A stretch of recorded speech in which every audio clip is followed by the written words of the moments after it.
Je suis assise dans la voiture depuis 47 minutes. Le moteur est coupé.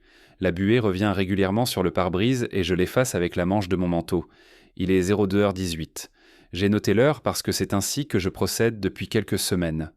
Dehors, l'immeuble est presque entièrement plongé dans le noir. Un seul appartement est encore éclairé au 4e étage.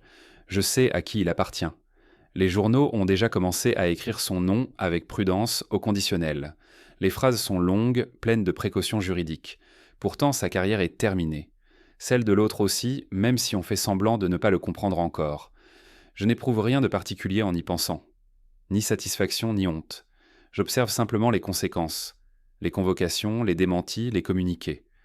Il y a aussi cette date, le 14 février, qui revient dans chaque article, alors qu'elle n'avait jusque-là aucune importance publique. Et puis ce document PDF, mis en ligne à 06h00 précise, avec un titre neutre, presque administratif. Il circule désormais partout. Si quelqu'un écoute cet enregistrement un jour, il pourrait croire que tout cela a été prémédité très tôt. Ce n'est pas le cas. Sans ce qui précède, sans la banalité exacte de ce que fut ma vie, la situation actuelle paraîtrait artificielle, exagérée. C'est pour cette raison que je dois revenir en arrière. Avant, je vivais à Lyon, dans un appartement de 62 mètres carrés acheté à crédit. Le remboursement mensuel était de 847 €. Je travaillais dans une maison d'édition juridique. Mon poste consistait à vérifier des références, harmoniser des notes de bas de page, signaler des incohérences mineures. Personne ne me demandait mon avis. Personne ne le contestait non plus. Je commençais à 08h45 et je partais à 18h10. Mon père était déjà mort depuis longtemps, du moins officiellement. Il avait été retrouvé dans sa voiture, sur une aire secondaire près de Saint-Étienne. On avait parlé d'un vol qui aurait mal tourné. J'avais 23 ans. Je n'avais pas remis en cause la version retenue. Je l'avais intégrée comme on intègre un accident météorologique. Je faisais mes courses le mardi soir, toujours le même supermarché, les mêmes produits à quelques variations près selon les promotions. Je notais les dépenses dans un carnet sans réelle nécessité, par habitude. En moyenne 312 € par mois. Je dînais souvent seul. J'écoutais la radio sans l'entendre vraiment. Les informations défilaient, déjà saturées de noms qui, à l'époque, ne signifiaient rien pour moi. Je n'avais pas de relation stable. Quelques hommes espacés, sans conflit notable. On se quittait d'un commun accord ou par lassitude progressive. Aucun ne connaissait vraiment l'histoire de mon père. Je la mentionnais brièvement, comme un fait clos. Le dimanche, je rendais visite à ma mère. Elle vivait dans un pavillon en périphérie. Elle parlait surtout de son jardin et de ses douleurs articulaires. Le nom de mon père n'était prononcé qu'une ou deux fois par an, généralement à l'occasion de démarches administratives. Je dormais correctement. Pas profondément, mais sans insomnie prolongée. Je me réveillais parfois à 03h00 sans raison précise, puis je me rendormais. J'attribuais cela à l'âge. J'avais 37 ans. Rien ne dépassait. Rien ne manquait. Le jour dont je parle aujourd'hui a commencé comme les autres. J'ai pris le tramway à 7h58. J'ai relu un dossier en retard. À midi, j'ai mangé une salade tiède achetée au coin de la rue. J'ai répondu à 3 courriels sans importance. En fin d'après-midi, en rentrant, j'ai trouvé une enveloppe glissée sous la porte. Elle ne portait pas de logo, seulement mon nom, écrit à la main. L'écriture était penchée, hésitante. À l'intérieur, il y avait une clé USB et une feuille pliée en deux. Une phrase unique, sans signature. Je n'ai pas ouvert la clé ce soir-là. J'ai préparé le dîner, j'ai rangé la vaisselle, j'ai posé l'enveloppe sur la table basse. Je me souviens m'être dit que je m'en occuperais le lendemain, reposé. C'était la dernière décision ordinaire que j'ai prise. Je l'ai branchée le lendemain matin avant de partir travailler. Je me suis levé plus tôt que d'habitude, sans raison consciente. Le café était trop fort. J'ai laissé la fenêtre ouverte malgré le froid. La clé USB ne portait aucun nom. Mon ordinateur a mis quelques secondes à la reconnaître. Un seul dossier. À l'intérieur, des fichiers audio, des scans, des transcriptions, classés par date. Les plus anciennes remontaient à plus de 15 ans. Je n'ai pas tout ouvert immédiatement. J'ai commencé par un document texte. Il mentionnait mon père par son nom complet, avec sa date de naissance exacte. Puis venait une chronologie. Des lieux, des rendez-vous, des montants en euros, parfois dérisoires, parfois non. Il était qualifié de journaliste indépendant. Ce mot n'avait jamais été utilisé dans le rapport de police. Je suis arrivé en retard au bureau. Personne n'a fait de remarques. J'ai tenté de travailler. Je n'y suis pas parvenu. Les lignes se superposaient. Je revoyais les dates. Certaines correspondaient à des souvenirs précis. Des soirs où il était rentré tard. Des périodes où il semblait fatigué, irritable. J'avais attribué cela à son caractère. À 11h32, j'ai ouvert un premier fichier audio avec des écouteurs. La voix était la sienne, plus calme que dans mes souvenirs. Il parlait lentement, comme s'il dictait. Il citait des noms, des lieux publics, des bars, des parkings. Il décrivait des rencontres avec une précision méthodique. Il disait aussi qu'il craignait que ses notes ne soient pas suffisantes. Je suis sorti aux toilettes, j'ai vomi, j'ai rincé mon visage. Je me suis regardé dans le miroir, rien n'était visible. Je suis retourné à mon poste. J'ai envoyé un message indiquant que je devais partir pour raisons personnelles. Les jours suivants se sont dissous les uns dans les autres. J'ai pris des congés. J'ai écouté l'intégralité des enregistrements. Certains étaient coupés brutalement. D'autres se terminaient par des silences prolongés. Il y avait des mails imprimés, des échanges avec des rédactions qui avaient refusé de publier. Toujours poliment, toujours pour des raisons de ligne éditoriale. Le rapport d'autopsie figurait aussi dans le dossier. À noter. Des incohérences de BT1 surlignées en jaune. Des heures ne correspondaient pas. Le lieu exact de la découverte du corps différait selon les versions. Rien de suffisamment flagrant pour relancer une enquête, mais trop précis pour être ignoré. J'ai montré une partie des documents à un avocat. Il a été prudent.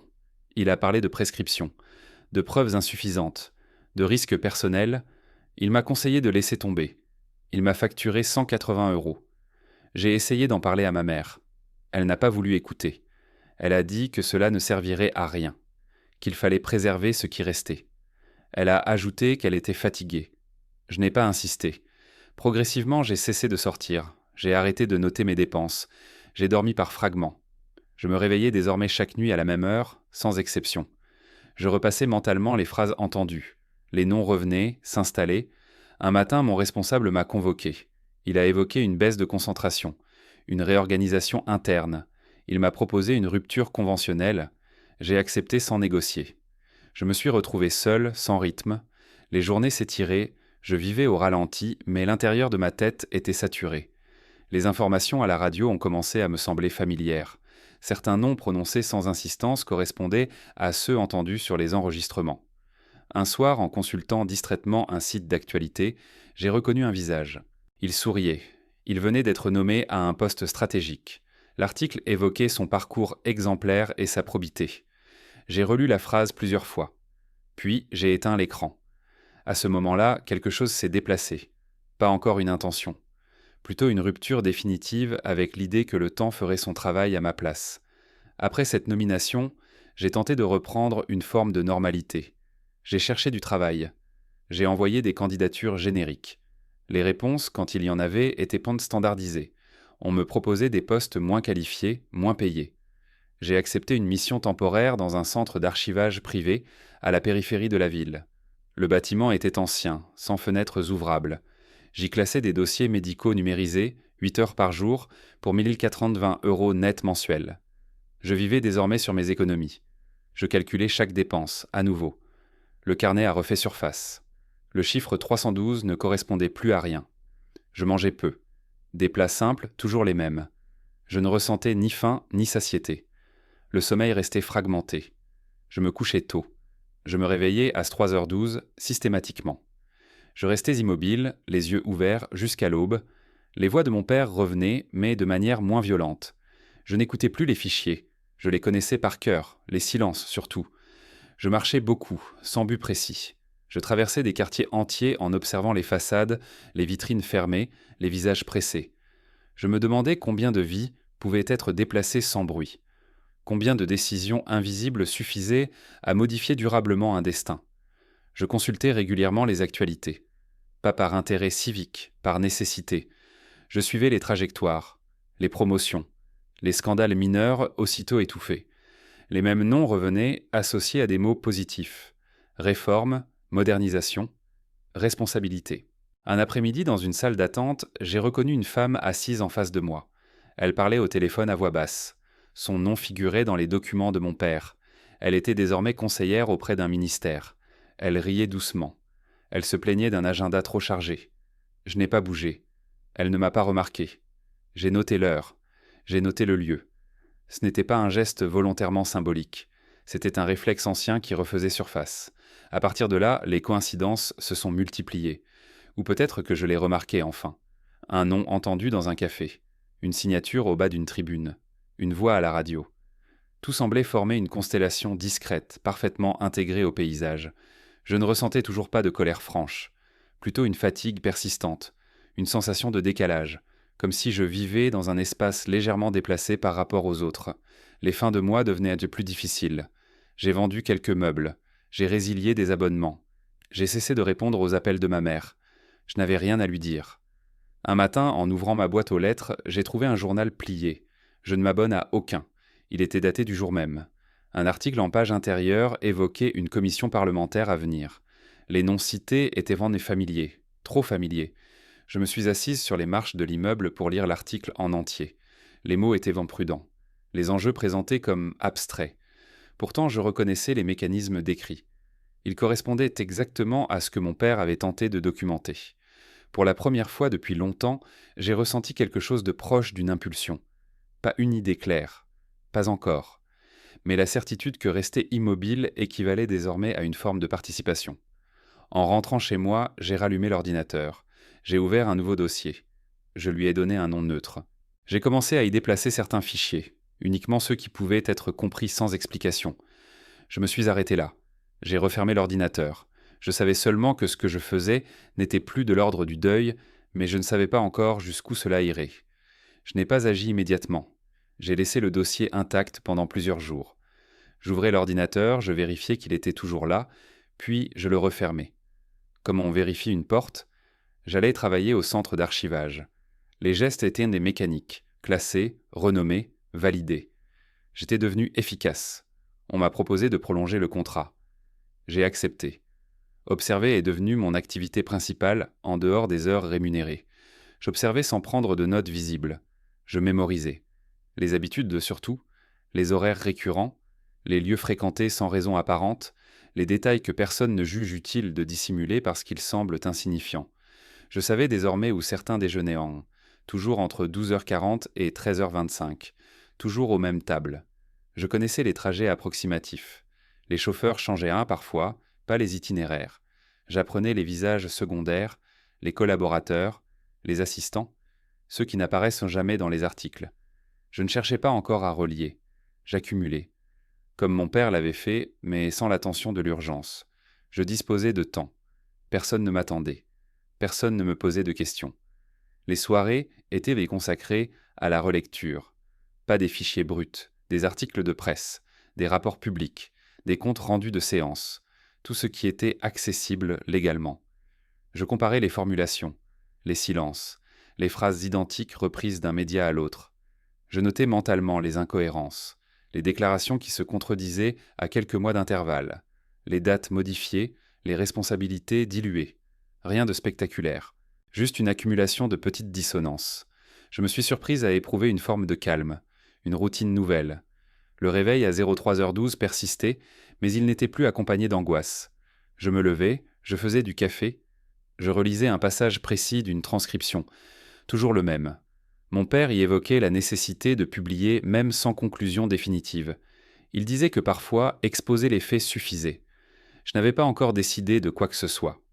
Je me contentais de vérifier si cette affirmation pouvait être vraie. Un samedi, je me suis rendu à Paris, sans prévenir personne. J'ai marché autour de bâtiments administratifs. J'ai observé les entrées secondaires, les contrôles variables selon les heures. Les allées et venues, je n'ai pris aucune photo, je n'ai enregistré aucun son. J'étais une passante parmi d'autres. Dans un café, j'ai entendu 2 hommes discuter à la table voisine. Ils évoquaient un futur article, une fuite possible, un risque à contenir. Les termes étaient en vague, les noms absents. Pourtant, le contexte m'était familier.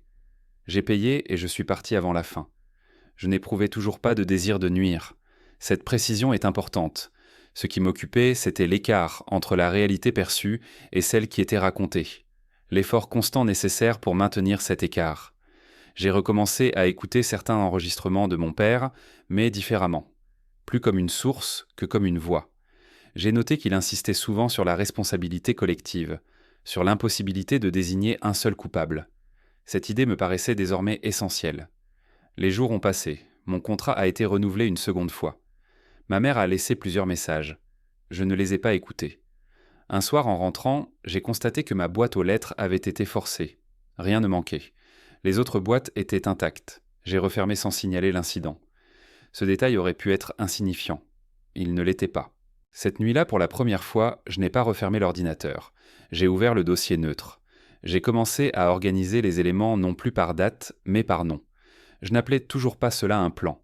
Mais j'ai compris que continuer à seulement observer revenait à laisser d'autres décider du rythme et de la fin. À partir de ce moment, j'ai cessé de prétendre que je ne faisais que classer. L'organisation par nom a produit un effet immédiat. Des lignes jusque-là parallèles se sont rapprochées. Certaines personnes apparaissaient dans des contextes distincts, à des années d'écart, toujours à la périphérie d'événements sensibles. D'autres n'étaient en présente qu'une fois, mais à un endroit précis. Je n'ai pas ressenti de satisfaction, plutôt une confirmation. Ce que mon père avait perçu de manière fragmentaire formait un ensemble cohérent. Non pas une conspiration spectaculaire, mais un système d'ajustement permanent. Chacun intervenait peu, mais suffisamment. Personne n'était indispensable. C'était précisément ce qui rendait l'ensemble solide. Le motif s'est imposé sans formulation héroïque. Il n'était pas question de justice, mot trop large et trop malléable. Il s'agissait d'équilibre, d'interrompre une circulation, de rendre visibles des gestes qui n'existaient que parce qu'ils restaient noyés dans le flux. J'ai établi une règle simple, ne rien ajouter, ne rien interpréter, ne publier que ce qui était vérifiable, recoupé, documenté. Les enregistrements de mon père étaient centraux, mais insuffisants seuls. Je les ai complétés par des sources publiques, des archives, des déclarations officielles. Chaque élément devait pouvoir se défendre sans moi. J'ai aussi fixé des limites personnelles. Aucun contact direct, aucune menace, aucune demande. Je ne cherchais pas de réaction immédiate. Je visais la durée, l'érosion. Financièrement, la situation était précaire. J'ai utilisé le reste de mes économies pour acheter du matériel basique. Un ordinateur dédié, un abonnement sécurisé, rien d'excessif. 1870 € au total. J'ai conservé les factures. Le choix du format a pris du temps. J'ai écarté les livres, trop lents. Les médias traditionnels, trop dépendants.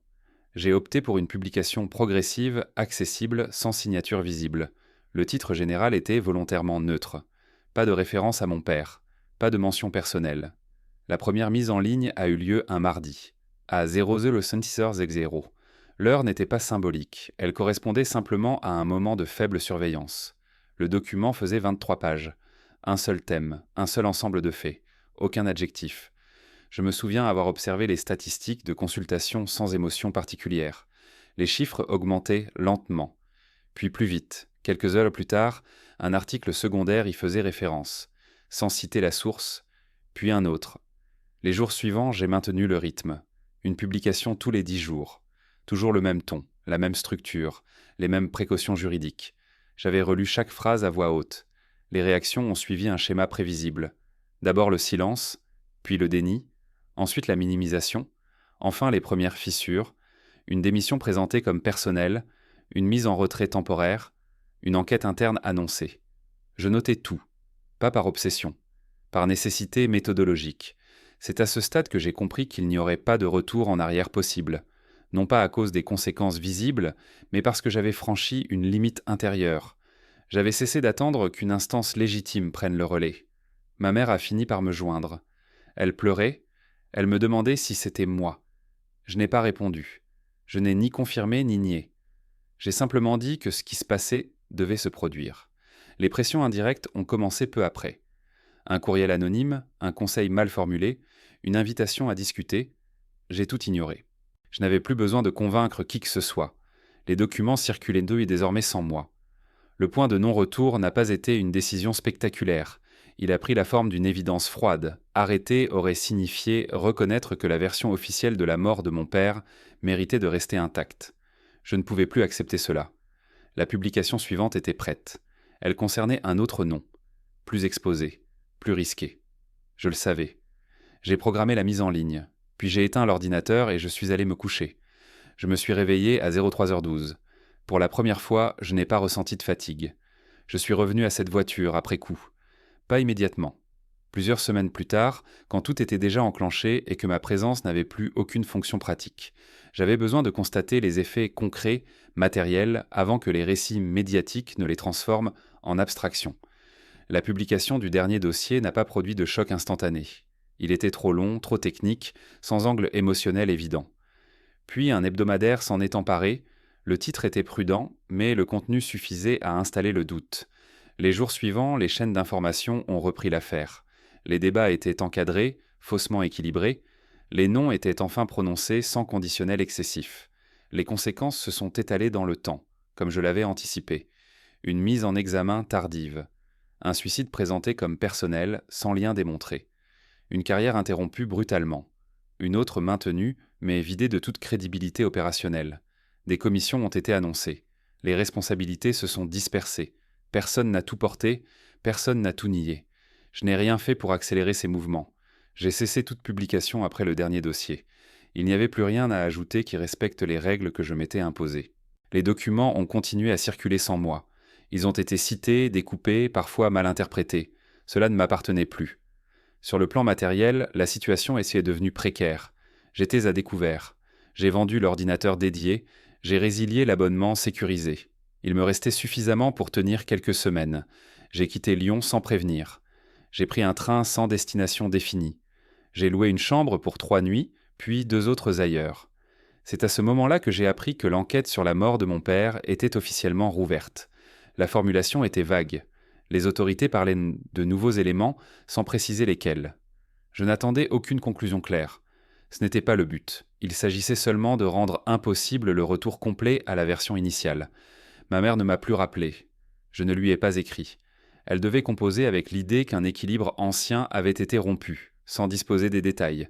C'était probablement la seule forme de protection que je pouvais encore lui offrir. Je n'ai jamais été contacté directement par la police. Soit ils n'ont pas réussi à établir un lien formel, soit ils ont estimé que le lien n'était pas exploitable juridiquement. Je n'avais rien conservé qui me rattache matériellement aux publications. Tout ce qui avait été diffusé existait indépendamment de moi. Aujourd'hui, je n'ai plus de routine fixe. Je travaille par périodes courtes. Je change régulièrement de lieu. Je n'écoute plus les informations. Je consulte parfois les suites judiciaires sans y chercher un sens particulier. Je dors mieux. Je me réveille encore parfois à 03h12, mais l'heure n'a plus de fonction. Je ne ressens ni victoire ni remords structurés. La victoire supposerait une intention de domination. Le remords impliquerait que j'ai créé les faits. Les conséquences existaient avant moi. Je les ai rendues visibles, rien de plus. Si quelqu'un écoute cet enregistrement un jour, il cherchera peut-être une justification morale. Elle n'existe pas sous une forme satisfaisante. Il n'y a qu'une suite d'actes modestes, cohérents entre eux, exécutés sans exaltation. Mon père disait que publier, c'était accepter de perdre le contrôle sur la suite. Je comprends désormais cette phrase avec précision. Le temps qui me reste n'est ni une récompense ni une punition. C'est un espace neutre. J'y avance sans projet clair, sans attente particulière. L'immeuble en face de la voiture est maintenant entièrement plongé dans le noir. L'appartement du 4e étage est vide depuis longtemps. Je peux démarrer. Je peux rester encore un peu. Cela ne modifie plus rien.